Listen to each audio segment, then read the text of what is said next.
Study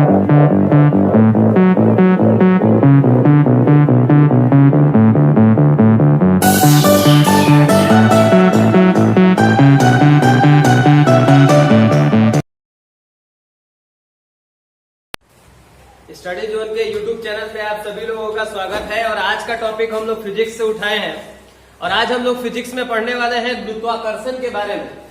तो चलिए आज हम लोग गुरुत्वाकर्षण के बारे में बात करते हैं। एक संक्षेप में वीडियो होगा जिसमें सारे कंटेंट्स को डालने का कोशिश किया गया है, सारा कंटेंट इसमें होगा। आगे हम लोग यहाँ पर देखते हैं। सबसे पहले हम लोग बात करते हैं गुरुत्वाकर्षण के बारे में। तो ये गुरुत्व है और उसमें गुरुत्वाकर्षण यानी कि गुरुत्व क्या है और आकर्षण आप लोग समझ रहे हैं, अट्रैक्शन समझ रहे हैं। तो हम लोग बात करते हैं गुरुत्वाकर्षण के बारे में। तो सबसे पहले गुरुत्व किसको कहा गया? तो पृथ्वी के केंद्र को हम लोग गुरुत्व कहते हैं।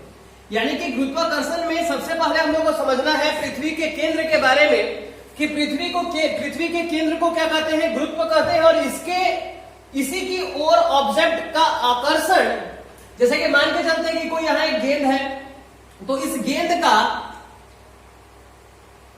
यहाँ पे जो आकर्षण है इसी को हम लोग क्या कहेंगे? गुरुत्वाकर्षण कहेंगे। यानी कि इस गेंद का इस पृथ्वी के गुरुत्व केंद्र की ओर का आकर्षण गुरुत्वाकर्षण कहा जाएगा। जी हाँ दोस्तों, इस फिगर पे हम लोग फिर से एक बार पहुंचेंगे, लेकिन हम लोग पहले यहाँ पर बात करते हैं। हम लोग को याद है कि हम लोग बहुत बड़ा डाटा याद करते थे गुरुत्वाकर्षण का नियम, कि इस नियम के अनुसार ब्रह्मांड का प्रत्येक कण एक दूसरे वस्तु को अपनी ओर आकर्षित करता है। इसमें होने वाला आकर्षण बल इसके द्रव्यमान के गुणनफल के समानुपाती, इसके बीच के दूरी के वर्ग के व्युत्क्रमानुपाती होता है। 10th क्लास का बात था, ऐसा हम लोग पूरा रटते थे। लेकिन जो मैं इतना लंबा लाइन अभी बोल रहा हूं आपके सामने, तो मैं बस कैसे बोल रहा हूं कि एक फिगर को सोचकर देखकर बोल रहा हूं और उसी के अकॉर्डिंग आप भी बोल सकते हो। तो कहता है कि गुरुत्वाकर्षण नियम के अनुसार कहता है कि ब्रह्मांड के जितने भी पिंड हैं, तो हम लोग कोई दो पिंड लेते हैं, मान के चलते ये दो पिंड है, और इन दोनों पिंडों के बीच लगने वाला जो आकर्षण बल है, यानी कि दोनों के बीच का जो अट्रैक्शन है वो किस पर निर्भर करता है, ये बात कहता है। तो इस दोनों पिंड का एक को मानते हैं M1 और एक को मानते हैं M2। यानी कि ये दो जो पिंड है इनके बीच लगने वाला आकर्षण बल, तो यहाँ पे M1 और M2। चलिए इसको थोड़ा ऊपर लिखते हैं, क्योंकि ऊपर का मतलब भी कुछ और होगा। यानी कि ऊपर लिख रहे हैं, इसका भी एक मतलब इस फिगर के अकॉर्डिंग हम देते हैं। तो ये दोनों को ऊपर रखे हैं। हम लोग को पता है कि मान के चलते हैं कि अगर यहाँ पे हम लोग बात करते हैं P बराबर, तो P बराबर यहाँ पर हम लोग बात करेंगे F/A के बारे में। तो मैं यही समझाना चाहता हूं कि P बराबर F, यानी कि P समानुपाती है F के, और A अगर नीचे है तो जो P है वो एरिया के क्या होगा? व्युत्क्रमानुपाती होगा। यानी कि ऊपर का मतलब समानुपाती और नीचे का मतलब व्युत्क्रमानुपाती। अगर हम लोग यहाँ M1 M2 को ऊपर रखे हैं तो ये समानुपाती होगा, और इसके बीच की दूरी क्या है? नीचे है, तो ये व्युत्क्रमानुपाती होगा। इसी को हमने समझाने की कोशिश की है और यहाँ से क्वेश्चन एग्जामिनेशन में भी है। अगर हम लोग देखें पिछले एग्जामिनेशन में, तो दाब का मात्रक आपके एग्जामिनेशन में पूछा था। तो यहाँ पर P, दाब का मात्रक हम लोग कैसे लिख सकते हैं? तो यहाँ पे बल का मात्रक होता है न्यूटन, और यहाँ पर एरिया का क्या होगा? मीटर स्क्वायर, यानी कि न्यूटन प्रति metre square, newton metre inverse, इसको हम लोग लिख सकते हैं। आपके पिछले एग्जामिनेशन में यही आपको पूछा गया था, जिसका जवाब है, पर मैंने समझाने के लिए इसको बतलाया है ना। तो जो मैंने अभी वीडियो के प्रारंभ में जो इतना बड़ा बोला था यही चीज है। देखिए कैसे, तो कहता है कि ब्रह्मांड के जितने भी पिंड है उन दोनों के बीच का आकर्षण उनके द्रव्यमान के गुणनफल, अगर ऊपर है तो क्या होगा? गुणनफल के समानुपाती। इनके बीच की, R क्या दिखा रहा है? दूरी है। इनके बीच की दूरी के वर्ग के व्युत्क्रमानुपाती, अर्थात नीचे को हम लोग शो कर रहे हैं। यानी कि हम लोग कह सकते हैं कि F समानुपाती M1 इंटू M2/R स्क्वायर। ये यहाँ पर हम लोगों ने गुरुत्वाकर्षण का सार्वत्रिक नियम के बारे में हम लोगों ने यहाँ पर चर्चा किया। अब हम लोग इसको आगे रिलेट करते हैं। अगर हम लोग यहाँ पर कहते हैं कि समानुपाती का साइन हटेगा तो यहाँ बराबर आएगा और बड़ा G आएगा, हम लोग अब इसको लिख सकते हैं G into M1 into M2/R square. ठीक है, अब यहाँ पर हम लोग देखते हैं कि ये जो गुरुत्वाकर्षण है, यानी कि पृथ्वी की ओर का जो खिंचाव है, वो इसके रिस्पॉन्स में, इसके फॉर्म में होता है, जिसने यहाँ पर M1 और M2 यानी कि यहाँ पर दो द्रव्यमान होते हैं। अगर हम लोग यहाँ पर देखें, सपोज करें मैं यहाँ पर खड़ा हूं और आप लोग अभी अगर बैठे हैं या खड़े हैं तो आप भी पृथ्वी से क्या है, चिपके हुए हैं। कहने का मतलब है एक आपका वेट होगा और एक हमारी अर्थ का वेट होगा। यहाँ पर अर्थ का जो द्रव्यमान है वो काफी ज्यादा है, इसी के कारण क्या है, हम पृथ्वी से क्या है, चिपके हुए हैं। नहीं तो यहाँ पर यह भी हम लोग कह सकते हैं कि अगर आप बैठे हैं, आपके बगल में कोई भी वस्तु है तो उसके बीच भी एक आकर्षण लग रहा है, परंतु उन दोनों जिसके बारे में आप और आपके सामने रखी वस्तु, उनमें से किसी एक का पिंड का द्रव्यमान बहुत बढ़ा दिया जाए तो आपकी ओर आकर्षित हो जाएगा। एक इसका मतलब कि ये जो गुरुत्वाकर्षण होता है वो द्रव्यमान पर निर्भर करता है, यानी एक का द्रव्यमान बहुत ज्यादा होना चाहिए तभी आकर्षण दिखेगा। जैसे कि हम लोग पृथ्वी के द्रव्यमान को देखते हैं जिसके कारण हम लोग पृथ्वी पे चिपके हुए खड़े हैं। आगे हम लोग यहाँ पर बात करते हैं, अगर हम लोग देखते हैं इस जी के बारे में, तो इस जी का मान दिया था हेनरी कैवेंडिश ने, जो जी का मान होता है 6.67 गुने 10 का पावर -11। अब बात आता है कि इसका यूनिट कैसे याद किया जाए। तो जी हाँ दोस्तों, यूनिट याद करने की कोई आवश्यकता नहीं है, हम लोग यहीं से यूनिट निकालने की कोशिश करेंगे। अगर हम लोग जी को यहीं पर रखते हैं, तो हम लोग पाते हैं कि ये r² इधर जाएगा, तो इस जी को मैं यहां पर लिखता हूं। अब ये क्या होगा, F इंटू r² और ये M1 इंटू M2 क्या आएगा, नीचे आएगा। थोड़ा इसको ध्यान से देखिएगा। तो अब ये जी का यूनिट का वैल्यू क्या होगा, बल का मात्रक क्या होगा, न्यूटन होगा, और ये दूरी है तो दूरी का मात्रक क्या होगा, मीटर होगा, यानी न्यूटन मीटर स्क्वायर बटा में द्रव्यमान है, द्रव्यमान का मात्रक क्या होगा, केजी गुना केजी यानी केजी स्क्वायर। यानी कि जी का यूनिट भी यहां पे हम लोग निकाल कर लिख सकते हैं 6 यानी बड़ा जी जिसका मान हेनरी कैवेंडिश ने दिया। किसने दिया, हेनरी कैवेंडिश ने इस जी का मान दिया। इसके यूनिट को अब हम लोग लिख सकते हैं न्यूटन मीटर स्क्वायर प्रति केजी स्क्वायर। ये भी याद करना नहीं है। आगे हम लोग यहाँ पर बढ़ते हैं, तो हम लोग यहाँ पर बात कर रहे थे गुरुत्वाकर्षण के बारे में। किस चीज के बारे में, गुरुत्वाकर्षण के बारे में। तो मैंने बताया कि पृथ्वी के केंद्र की ओर किसी वस्तु के आकर्षण को गुरुत्वाकर्षण कहते हैं। तो यहाँ पर अगर कोई एक पिंड है तो इस पिंड के बारे में अगर हम लोग देखें तो इस पिंड का जो वेग है वो हमेशा क्या होगा, परिवर्तित होगा, यानी कि प्रत्येक सेकंड में उसके वेग में परिवर्तन होगा। और फिजिक्स के लैंग्वेज में वेग में परिवर्तन को हम लोग त्वरण कहते हैं। तो ये त्वरण किसकी ओर हो रहा है, तो ये त्वरण गुरुत्व की ओर हो रहा है, इसलिए हम लोग इसे गुरुत्वीय त्वरण कहते हैं। यानी कि जब किसी पिंड को ऊपर से फेंका जाता है तो उसको क्या होता है, पृथ्वी की ओर प्रति सेकेंड उसका वेग क्या होता है, बढ़ते हुए पृथ्वी के केंद्र की ओर जाता है, जिसे हम लोग गुरुत्वीय त्वरण कहते हैं। यानी कि पृथ्वी के केंद्र, अब यहां पर हम लोग इसका मान अगर देखा जाए तो इसका मान क्या होगा, पृथ्वी पे विभिन्न स्थानों पर इसका मान भिन्न भिन्न होता है। पृथ्वी के विभिन्न स्थानों पर इसका मान भिन्न भिन्न होता है, परंतु इस जी का मान यानी इस छोटे जी का मान 9.8 मीटर प्रति सेकंड स्क्वायर बतलाया गया। ये कैसे हुआ, इस चीज के बारे में हम लोग बात करते हैं। अगर आप लोग चाहें तो इसका स्क्रीनशॉट ले सकते हैं। आगे हम लोग यहां पर बात करने वाले हैं, मैं आपको ये बताना जरूर चाहूंगा कि ये जो आपका टॉपिक है ये ग्रेविटी के जो आपके कॉम्पिटिटिव एग्जामिनेशन में पूछा जाता है वो सारे क्वेश्चन को फुलफिल करता है। आगे हम लोग यहाँ पर बात करेंगे, इससे न्यूमेरिकल वगैरह भी काफी अच्छे निकलते हैं, जो आगे के क्लास में हम लोग कोशिश करेंगे न्यूमेरिकल्स वगैरह भी देखने का। तो अब यहाँ पर हम लोग बात करते हैं जी को रिलेट कर कुछ क्वेश्चन पूछा जाएगा। कहता है कि पृथ्वी के ऊपर जाने पर या पृथ्वी के नीचे जाने पर जी का मान। देखिए एक बात मैं फिर से बताना चाहूंगा, मैंने एक बात कहा कि जी का मान प्रत्येक जगह क्या होता है, बदलता रहता है, परंतु इस केंद्र से 45 डिग्री के एंगल पर, जो जी का वैल्यू होता है वो होता है 9.8 मीटर प्रति सेकेंड, और इसी को हम लोग मान्यता देते हुए कहते हैं कि जी का वैल्यू होगा 9.8 मीटर प्रति सेकेंड स्क्वायर। अब हम लोग जी के संदर्भ में काफी क्वेश्चन पूछे जाते हैं। एक फिगर यानी कि पूरे 3 फिगर में पूरा ये ग्रेविटी आपके सामने खत्म दिखता हुआ नजर आने वाला है। हम लोग यहाँ पर बात करेंगे जी को लेकर। तो कहता है कि पृथ्वी के ऊपर जाने या नीचे जाने पर जी का मान क्या होगा, जी का मान अधिकतम कहाँ होगा, जी का मान न्यूनतम कहाँ पर होगा, जी का मान शून्य कहाँ पर होगा। ये तमाम क्वेश्चन के लिए एक फिगर हम लोग यहाँ पर बनाते हैं। और ये हमारी पृथ्वी, मानकर चलते हैं कि ये हमारी पृथ्वी है और ये पृथ्वी का केंद्र है। अगर आप जियोग्राफी हमसे थोड़ा पढ़े हैं तो आपको पता है कि ये पूरी रेखा को हम लोग क्या कहते हैं, भूमध्य रेखा कहते हैं। क्या कहते हैं, ये भूमध्य रेखा है, ठीक है। और अगर ये देखा जाए तो ये हमारा ध्रुव हो गया, बिल्कुल हो गया। तो इसको हम लोग ध्रुव कह देते हैं, ये ध्रुव है। और ये क्या है, भूमध्य रेखा। थोड़ा सा कंसेप्ट लेंगे तो कहता है कि जी का मान ध्रुव पर अधिकतम होता है। अब यहां पर देखिए, यहां पे क्या लिखा, जी का मान ध्रुव पर अधिकतम होता है। अगर कोई स्टूडेंट यहीं से कंसेप्ट लेगा तो पूरा क्वेश्चन यहीं से खत्म हो गया। कैसे, वो देखते हैं। ध्रुव का मान, सॉरी जी का मान हम लोग यहां पर पढ़ रहे हैं जी के मान के बारे में।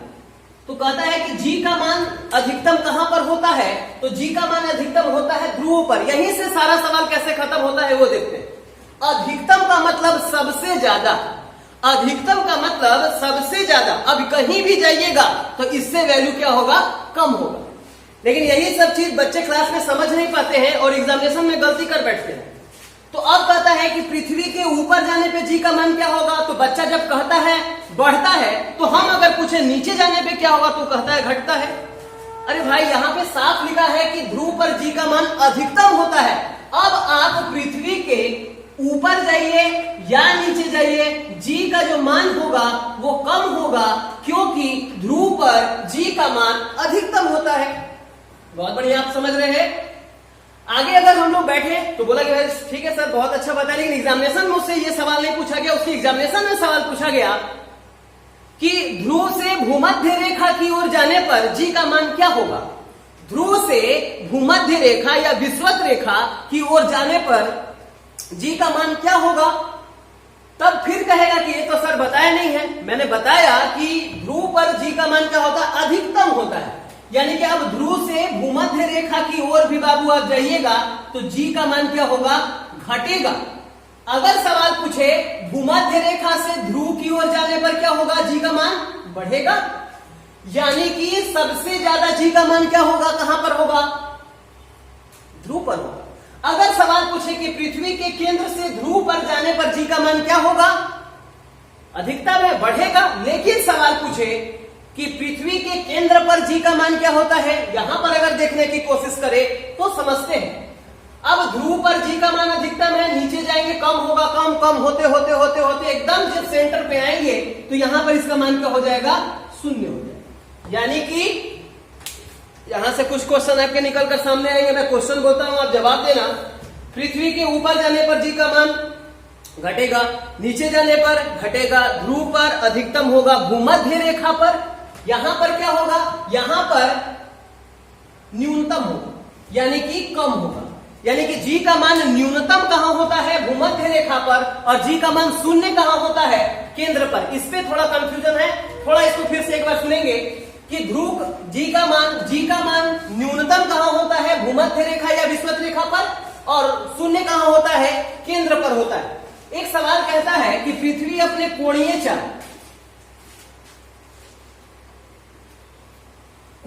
के 17 गुनी अधिक चाल से, कहता है कि पृथ्वी अपने कोणीय चाल के 17 गुनी अधिक चाल से घूमने लगे तो क्या होगा। जी हाँ दोस्तों, कहता है कि कोणीय चाल, पृथ्वी अपने कोणीय चाल के 17 गुनी अधिक चाल से घूमने लगे तो क्या होगा, तो भूमध्य रेखा पर रखे किसी वस्तु का भार क्या हो जाएगा, शून्य हो जाएगा। बहुत ही अच्छा। लेकिन अब आप ये पढ़ कर गए कि पृथ्वी अपने कोणीय चाल के 17 गुनी अधिक चाल से घूमने लगे तो भूमध्य रेखा पर रखे किसी वस्तु का भार क्या होगा, आपने पढ़ कर गया, शून्य। एग्जामिनेशन में बैठे सवाल पूछता है कि पृथ्वी अपने कोणीय चाल के 17 गुनी अधिक चाल से घूमने लगे, बच्चा समझ गया कि शून्य मारना है, लेकिन सवाल आगे कहता है 17 गुनी अधिक चाल से घूमने लगे तो ध्रुव पर रखे किसी वस्तु का भार क्या होगा। एसएससी का सवाल था, ध्रुव पर रखे किसी वस्तु का भार क्या होगा, और बच्चा तो पढ़ के विषुवत रेखा का गया है, वो क्या मारा, शून्य। लेकिन ध्रुव के बारे में अगर यहां से सवाल पूछा जाए, नो चेंज, अपरिवर्तित रहेगा, उसमें किसी तरह का कोई बदलाव नहीं होगा।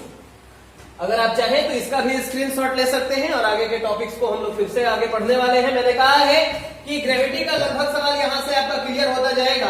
अब हम लोग यहां पर एक बात कहते हैं, ध्यान से सुनिएगा। इसी में हम लोग का एक सवाल आता है लिफ्ट से। किससे सवाल आता है? लिफ्ट से। तो आइए लिफ्ट के कुछ क्वेश्चन को हम लोग यहां पर करने की कोशिश करते हैं। लिफ्ट वाला सवाल, ये आपका फिजिक्स का जो ये चैप्टर है, बहुत ही बेहतरीन चैप्टर है। यहां से क्वेश्चन होते हैं एग्जामिनेशन में। थोड़ा सा ध्यान दीजिएगा, कंफ्यूजन क्रिएट होता है। कहता है, सवाल देखिएगा, कहता है कि जब कोई लिफ्ट सामान्य वेग से ऊपर जा रहा है तो लिफ्ट में रखे किसी वस्तु का भार क्या होगा? जब कोई लिफ्ट सामान्य वेग से नीचे आ रहा है तो लिफ्ट में रखे वस्तु का भार क्या होगा? कहता है कि जब एक लिफ्ट त्वरित गति से ऊपर जा रहा है तो रखे वस्तु का भार क्या होगा? त्वरित गति से नीचे आ रहा है तो लिफ्ट में रखे किसी वस्तु पिंड का भार क्या होगा? पहले इन चार पर विचार करते हैं।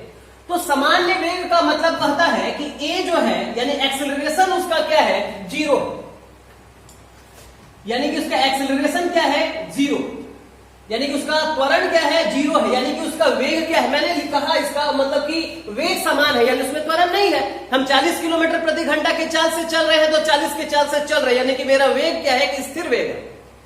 अगर हम लोग गाड़ी का एक्सीलेटर बढ़ाते हैं तो त्वरण बढ़ रहा है, यानी कि त्वरण जीरो के बराबर नहीं है। इसलिए मैंने कोशिश किया सामान्य को दिखाने का कि a = 0, यानी कि जब वेग या जब उसका त्वरण क्या है या वेग समान है, त्वरण जीरो है, वेग समान है, तो अब लिफ्ट ऊपर जाए या नीचे जाए, लिफ्ट ऊपर जाए या नीचे जाए, वस्तु के भार में कोई परिवर्तन नहीं होगा। यानी एक सेंस और ले सकते हैं, सामान्य के केस में सामान्य रहेगा। क्या कह सकते हैं? सामान्य के केस में सामान्य रहेगा। कहने का मतलब कि अगर कोई लिफ्ट सामान्य वेग से जा रहा है तो भार क्या होगा? सामान्य होगा, कोई परिवर्तन नहीं होगा। अगला सवाल, अगर कोई लिफ्ट त्वरित गति से जा रहा है यानी कि उसका त्वरण जो है जीरो नहीं, यानी कि वो त्वरित गति में है, तो ऊपर अगर जा रहा है तो उसका भार क्या होगा? बढ़ेगा। नीचे जा रहा है तो भार क्या होगा? घटेगा। यानी कि त्वरित गति से, मैं एकदम आपको कंसेप्चुअली बता रहा हूं, कहीं कुछ याद नहीं करना है। अगर लिफ्ट त्वरित गति से ऊपर जाता हो तो लिफ्ट में रखी किसी वस्तु का भार क्या होगा? बढ़ेगा। त्वरित गति से नीचे आ रहा है तो भार क्या होगा? घटेगा। एक कंडीशन और है, ये आपका पहला, दूसरा, तीसरा, चौथा, पांचवा। अगर कहता है कि लिफ्ट की जो डोरी अगर टूट गई, अगर कोई लिफ्ट त्वरित गति से ऊपर या नीचे जा रहा हो, अगर लिफ्ट की अगर डोरी टूट जाती है, अगर लिफ्ट की डोरी क्या हो जाती है? टूट जाती है, तो क्या होगा? तो यहां पर रखी किसी वस्तु का भार क्या होगा? शून्य हो जाएगा। यानी कि इसका एक अपवादित केस भी है, वो भी जानना जरूरी है। पहले इस पर विचार करते हैं। मान के चलते हैं कोई लिफ्ट ऊपर जा रहा था या नीचे आ रहा था त्वरण के साथ, और लिफ्ट की अगर डोरी टूट जाए तो वहां पर जो व्यक्ति है उसका भार क्या महसूस होगा? शून्य महसूस होगा। अगला कहता है, छठा केस कहता है कि अगर कोई लिफ्ट त्वरित गति से ऊपर या नीचे जा रहा हो तो अगर उसकी डोरी टूट गई तो क्या होगा? केस कहता है, ध्यान से सुनिएगा, सवाल पूछता है कि लिफ्ट में बैठा कोई व्यक्ति छत से जाकर कब टकराएगा? यानी कि कोई लिफ्ट में व्यक्ति है जो छत से जाकर कब टकराएगा? तो वेरी गुड, एक तो यहां केस बनेगा कि डोरी टूटी होनी चाहिए, डोरी क्या हो? टूट गई। लेकिन एक और केस, लिफ्ट का त्वरण गुरुत्वीय त्वरण 9.8 मीटर प्रति सेकंड स्क्वायर से क्या हो? अधिक हो। यानी जो आपका जो लिफ्ट है उसका जो त्वरण है, यानी कि लिफ्ट का त्वरण पृथ्वी के त्वरण से क्या हो? अधिक हो।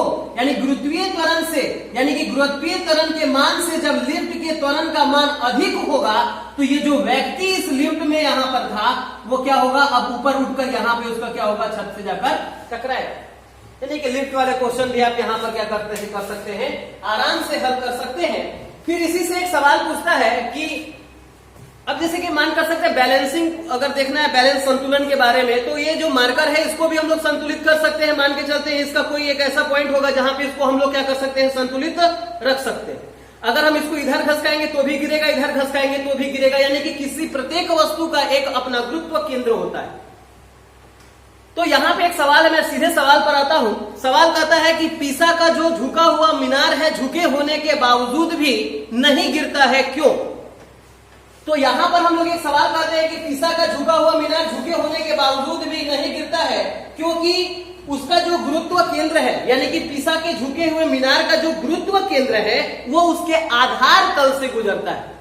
जो उसका गुरुत्व केंद्र है वो कहां से गुजरता है? आधार तल से गुजरता है। आगे के टॉपिक में हम लोग कभी कक्षीय उपग्रह और यहां पर बात करेंगे, कक्षीय उपग्रह, कृत्रिम उपग्रह के बारे में हम लोग बात करेंगे। तो कुछ क्वेश्चन यहां से मैं सीधे क्वेश्चन बताता हूं।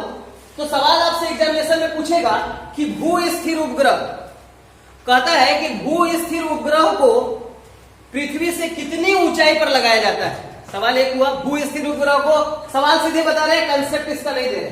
कहता है कि भू स्थिर उपग्रह को पृथ्वी से कितनी ऊंचाई पर लगाया जाता है और इसका परिक्रमण काल क्या होता है। तो भू स्थिर है, मान के चलते हैं ये पृथ्वी है, पृथ्वी का घूर्णन काल जो हम लोग यहाँ पर बात कर रहे हैं वो लगभग पृथ्वी अपना परिक्रमा कर रही है, और एक होता है घूर्णन काल। तो पृथ्वी ऐसे ऐसे जो घूम रही है, ये इसका क्या है? घूर्णन काल। और सूर्य के चारों ओर घूम रही है, ये उसका परिक्रमण काल। तो पृथ्वी का जो घूर्णन काल है, पृथ्वी का जो घूर्णन काल है वो 24 घंटे का है। और कहता है कि भू स्थिर उपग्रह जो कि कहां लगाया गया है? 36,000 किलोमीटर की ऊंचाई पर लगाया गया है। और कहता है कि उसका परिक्रमण क्या है। तो इसका नाम सुनेंगे, इसका नाम है भू स्थिर।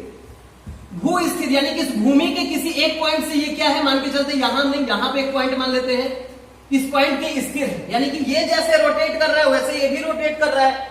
तो इसका जो समय होगा इसका भी यही समय होगा। अगर समय में डिफरेंस होगा तो ये यहां आएगा तो यहां आ जाएगा, ये यहां पहुंचेगा तो यहां आ जाएगा, तो स्थिर हुआ नहीं। तो भू स्थिर उपग्रह का जो परिक्रमण काल होता है वो भी कितना होता है? 24 घंटे का ही होता है। यहां से एक सवाल और निकल सकता है, कृत्रिम, यहां पे भू स्थिर उपग्रह पढ़े, एक हम लोग पढ़ सकते हैं कक्षीय या ध्रुवीय उपग्रह।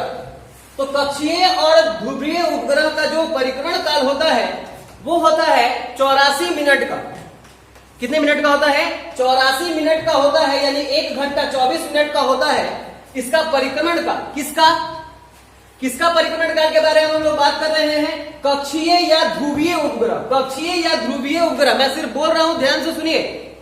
कक्षीय या ध्रुवीय उपग्रह का परिक्रमण काल होता है 84 मिनट का, यानी कि 1 घंटा 24 मिनट। और इसका जो चाल होता है, यानी कि इस कक्षीय उपग्रह का जो चाल होता है, इसका चाल हम लोग कहते हैं 8 किलोमीटर प्रति सेकंड। चाल कितना होगा? 8 किलोमीटर प्रति सेकंड। यानी कौन सा ये उपग्रह है? कक्षीय उपग्रह के बारे में हम लोग बात कर रहे हैं। अब यहां पर हम लोग थोड़ा सा देखेंगे पलायन वेग वगैरह के बारे में, थोड़ा सा हम लोग देखेंगे एस्केप वेलोसिटी के बारे में, पलायन वेग के बारे में अगर हम लोग यहां जिक्र करें तो यहां पे हम लोग लिख सकते हैं सूर्य का पलायन वेग का मान, उसके बाद हम लोग लिख सकते हैं पृथ्वी के पलायन वेग का मान, और उसके बाद हम लोग लिख सकते हैं चंद्रमा के पलायन वेग का मान। एस्केप वेलोसिटी अगर हम लोग बात करें तो कहता है पलायन वेग वैसा वेग जब किसी वेग से किसी वस्तु को फेंका जाए तो वह वस्तु पुनः उस स्थान पर ना आ पाए, इस वेग को ही हम लोग क्या कहते हैं? पलायन वेग कहते हैं। यानी कि वैसे वेग से फेंका जाए कि वह पुनः उस स्थान पर आ नहीं पाए, उसे हम लोग पलायन वेग कहते हैं। तो यहां पे अगर हम लोग यहां पर बात करें सूर्य के पलायन वेग का मान अगर हम लोग बात करें तो सूर्य का पलायन वेग होता है 42, कहीं कहीं देता है 42.1 किलोमीटर प्रति सेकंड।